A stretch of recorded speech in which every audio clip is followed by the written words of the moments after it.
Assalamualaikum warahmatullahi wabarakatuh. Nama saya Baik Lili Kartin Aprilia, mahasiswi PPG Prajabatan gelombang 1 tahun 2023, Universitas Pendidikan Ganesha.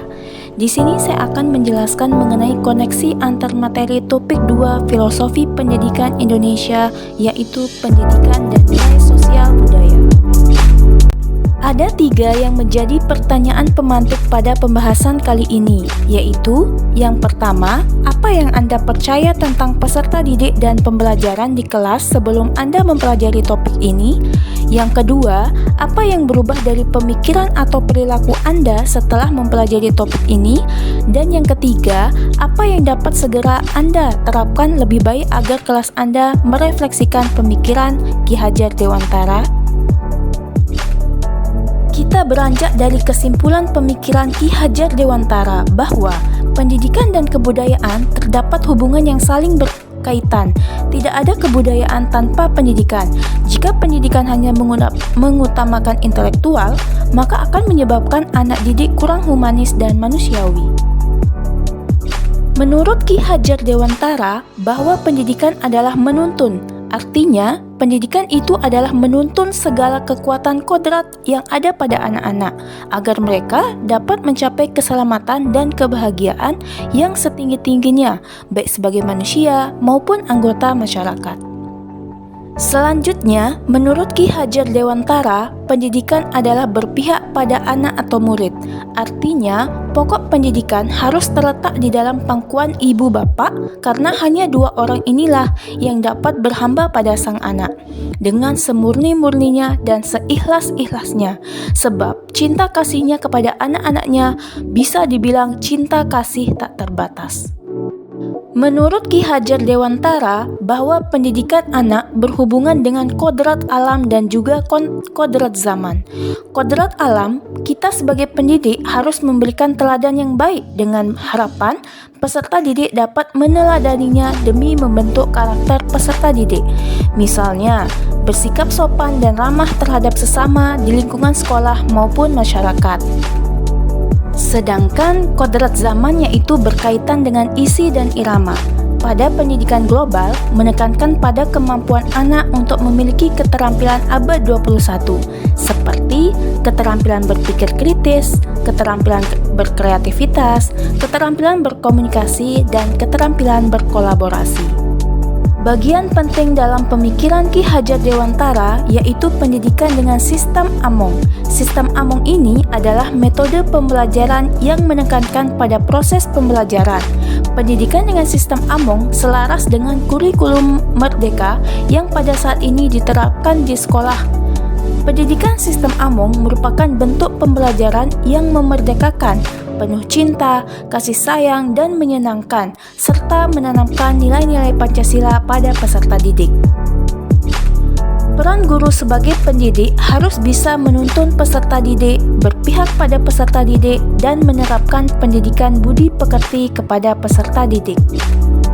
Sebagai pendidik, harus melaksanakan dasar kerja pendidik seperti yang diungkapkan oleh Bapak Ki Hajar Dewantara yang disebut trilogi pendidikan.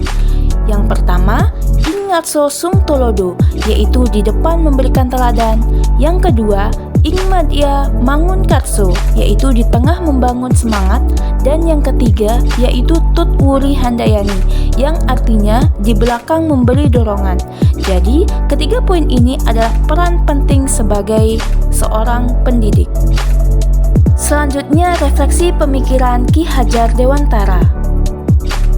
Yang saya percaya tentang peserta didik dan pembelajaran di kelas sebelum saya mempelajari topik 2, yaitu di mana dulu saya percaya bahwa peserta didik adalah pribadi yang dapat dimanipulasi atau dibentuk sesuai kehendak guru, asalkan guru memiliki metode-metode dan teknik yang baik dalam mengajar.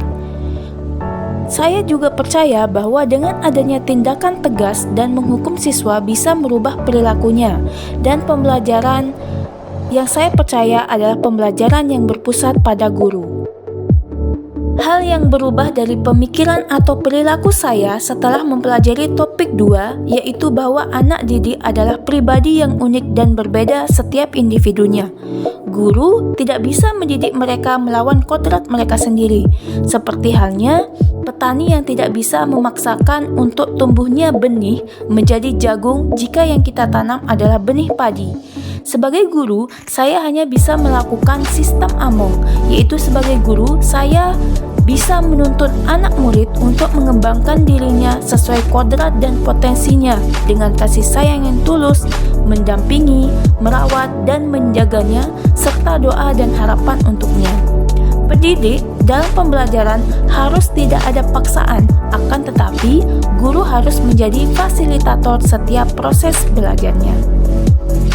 Hal yang dapat segera saya terapkan agar kelas saya menjadi lebih baik dengan merefleksikan pemikiran Ki Hajar Dewantara adalah yang pertama, saya akan mencoba mendidik anak sesuai dengan kodrat alam dan zamannya. Saya akan mengerti bahwa sekarang ini anak-anak tidak bisa dijauhkan dari gadget. Hal yang bisa saya lakukan adalah mengarahkan agar gadget tersebut bermanfaat untuk mereka. Kemudian saya tidak akan mudah marah jika ada siswa yang lebih lambat dari siswa lain, dan di sekolah saya akan membudayakan 5S, yaitu senyum, salam, sapa, sopan, dan santun. Kemudian di kelas saya akan memberikan pembelajaran yang menyenangkan bagi mereka dengan mencoba berbagai macam model pembelajaran. Hal yang akan segera saya lakukan juga dengan menerapkan teori trikon di kelas, yaitu kontinu, konsentris, dan konvergen. Yang pertama adalah kontinu, yang berarti pendidikan di Indonesia mesti dilakukan secara terus-menerus dan berkelanjutan, seperti mengawali aktivitas pembelajaran dengan berdoa, saling memberi apresiasi antar teman, dan selalu menunjukkan kata-kata yang positif. Yang kedua adalah konsentris, yang berarti untuk mengembangkan pendidikan di Indonesia harus sesuai dengan kebudayaan serta nilai luhur bangsa yang ditanam dalam generasi muda, seperti bersikap terbuka, tetapi tetap kritis dan selektif terhadap pengaruh kebudayaan sekitar, dan menghargai adanya keragaman dan memerdekakan peserta didik. Dan yang ketiga adalah konvergen, yang berarti mengembangkan mutu pendidikan Indonesia agar setara dengan kualitas pendidikan yang maju di dunia barat. Maka yang harus dilakukan seperti memberikan nilai-nilai karakter sesuai dengan nilai-nilai Pancasila dan kemanusiaan sebagai kesatuan kebudayaan umat manusia di Indonesia. Sekian penjelasan mengenai hasil koneksi antar materi saya. Mudah-mudahan dapat bermanfaat. Terima kasih. Wassalamualaikum warahmatullahi wabarakatuh.